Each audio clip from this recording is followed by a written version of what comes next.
Hey, welcome to the Weekly Rundown. I'm Brendan Hannan, joined by Chicago-Fire.com's Jeff Crandall. The Fire earn a hard-fought 0-0 draw on the road at Sporting Kansas City. Jeff, what sort of positives did you take away from this weekend's match? I think the debut performance this year, Daniel Palladini, strong coming into the midfield.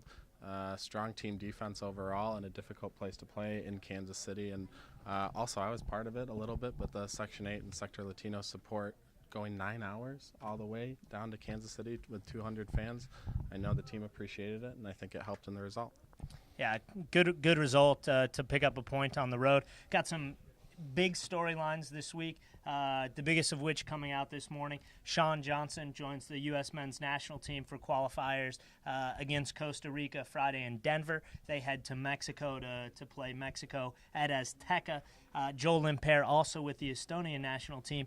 Tell us a little bit about how that affects this Fire team. Well, I think now we get to see Paulo Tornaghi step back into goal as we did at the beginning of last season. And with Limper, we saw Palladini replace him in the midfield.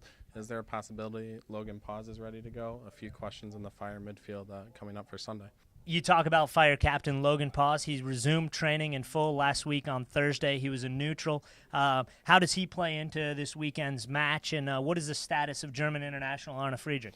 Yeah, talking to both the Logan and Frank last week, it didn't seem like he was going to play on Saturday. They're targeting this Sunday against Chivas for his return. Is it in midfield? Is it at right back? It's a good question. And then on Arne, got a tweet this morning from Germany.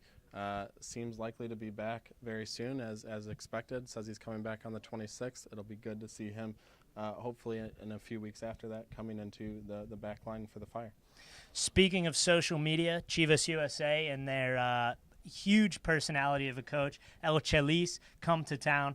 Social media has been abuzz after Chivas USA had a 1-1 draw against the LA Galaxy yesterday to end rivalry week. What does Chivas USA bring? What do the Fire need to look after? And tell us a little bit more about El Chelis. I think a lot of people weren't sure what to expect, just that they might not be very good this year, but after 3 games, they're 1-1-1. They dealt well with that red card against LA on Sunday and earned a late point. El Chelis is eccentric. He's not necessarily orthodox in his methods, but so far he's getting a lot out of the Chivas USA squad. Anyone that thinks Sunday's game will be an easy one hasn't been watching Chivas. The Chicago Fire take on Chivas USA at Toyota Park Sunday, March 24th at 4 p.m.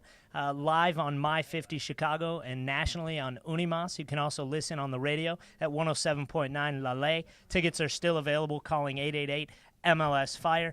For more in-depth Fire coverage, head on over to Chicago-Fire.com. For Jeff Crandall, I'm Brendan Hannan. We'll see you soon. Toodles.